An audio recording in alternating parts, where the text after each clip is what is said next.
Hi, I'm Chris Hobdell, Managing Director and Founder Member of the Manx charity, the Archibald Knox Forum. This is the second film in the series, and it's entitled Points on Understanding Silver Hallmarks, Liberty & Co marks, and information on the Peel Cathedral silver that was designed by Archibald Knox. Archibald Knox designed for the Silver Studio, and this was named after the person's name, not the metal. He also designed for Liberty & Co. There was a loophole in hallmarking laws at the beginning of the 20th century in that small pieces, such as jewellery, did not need to be hallmarked. Therefore, to see if pieces like that are unmarked are by Knox, one has to use a stylistic approach, i.e., does it look like a Knox? Liberty & Co. used a silversmith, jeweller and pewtersmith in Birmingham named William Hare Hassler. So we will concentrate on the Birmingham hallmarks and maker's marks. However, earlier on, Knox produced pieces or design pieces that were made in London, so we will also look at some London hallmarks. In order to look at the hallmarks and to find out what they're telling us, we normally need a jeweller's loupe, which is a little magnifying glass, and obviously we need a piece to look at. And on the screen, in a moment, you'll see this close-up of a hallmark of a paper knife. Now, to give us a quick demonstration of how we use the jeweller's loupe, we bring it up to our eye and then we bring the piece up. And at first it will look blurred, but you keep changing the focal length and then you will see what is on the screen. WHH, an anchor, a lion, and the letter F. So what do these mean? We need to look up the Birmingham hallmarks for silver, and we also need to look at Birmingham maker's marks for silver. And on the screen you'll see how to get to those on the internet. When we look, and we saw on screen the WHH, that is for William Hare Hassler. The anchor is the symbol for the Birmingham Assay Office. The lion is for British silver, which is 925 parts out of 1,000 purity. And finally, the letter F, if we go to the Birmingham date letters, we will find that that is 1905.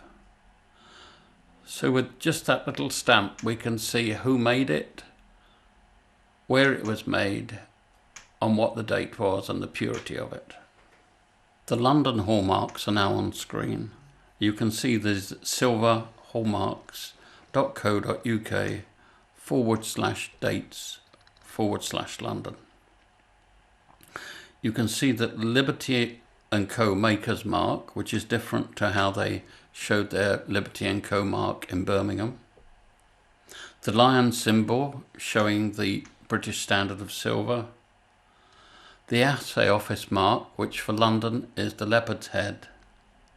And the date letter, which in this example is C, and is the letter for 1898.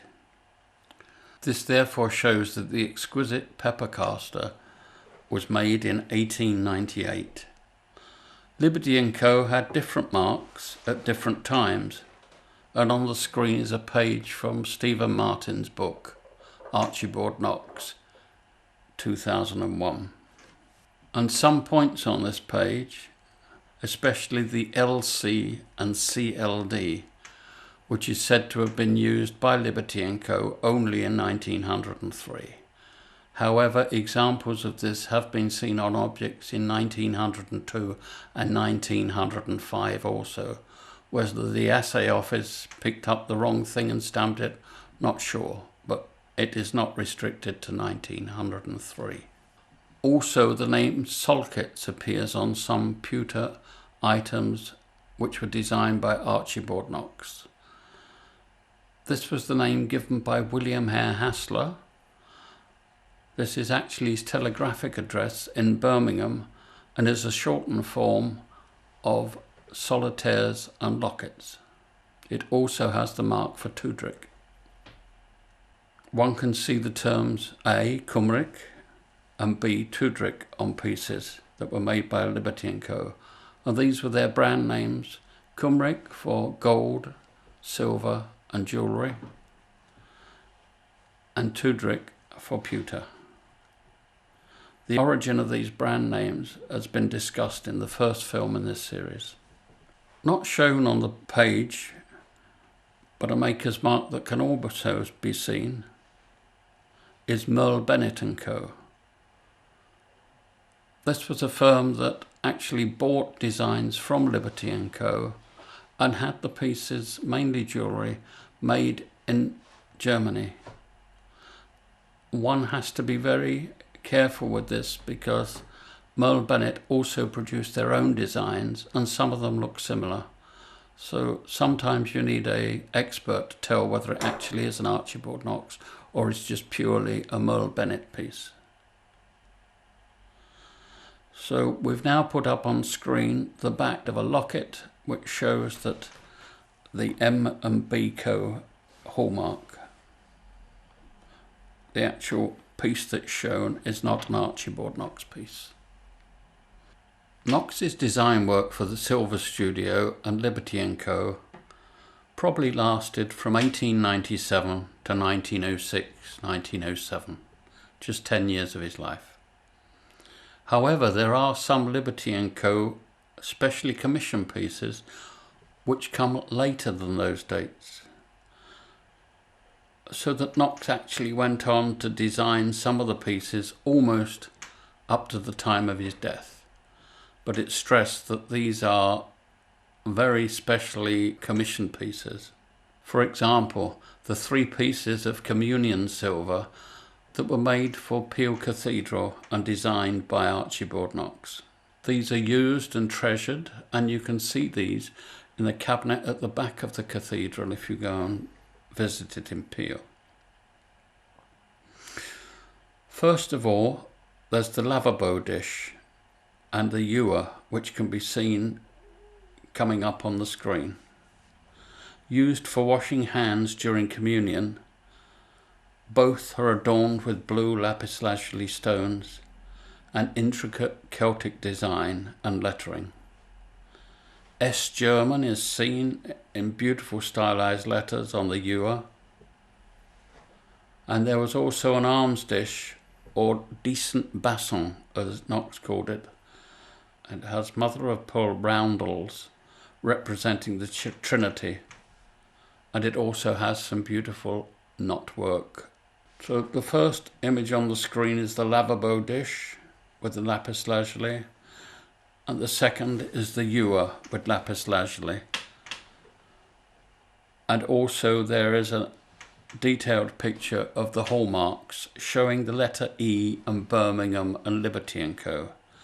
This shows that these 2 pieces were designed and produced in 1929, well after Knox's main time at Liberty & Co. During Julie Quine's research on John Quine, who was the Vicar of Lonnon from 1895 to 1940, it became evident both he and Archibald Knox were very much in favour of the restoration of the old cathedral in Peel Castle on St Patrick's Isle in Peel, Isle of Man. They were both involved in work for the Isle of Man Natural History and Antiquarian Society, and also for the church, and spent many years from the 1890s onwards on projects connected with restoration of the old ruin, and lived in the hope that this would be reconsecrated and taken back into the ownership of the Church of England. However, this never actually happened. It was believed initially that the three pieces were designed by Knox with a view to their being presented to the restored St Germans Cathedral on St Patrick's Isle, and that all three had been commissioned by Canon John Quine. However, this is not the case. The hallmarks show that the ewer and the bowl were both designed for Liberty & Co., and they were both hallmarked for 1929. Turning to the third piece being shown, it is known as a decent basson. This was also designed by Knox for Liberty & Co., made in Birmingham, silver, but of a different design to the other two.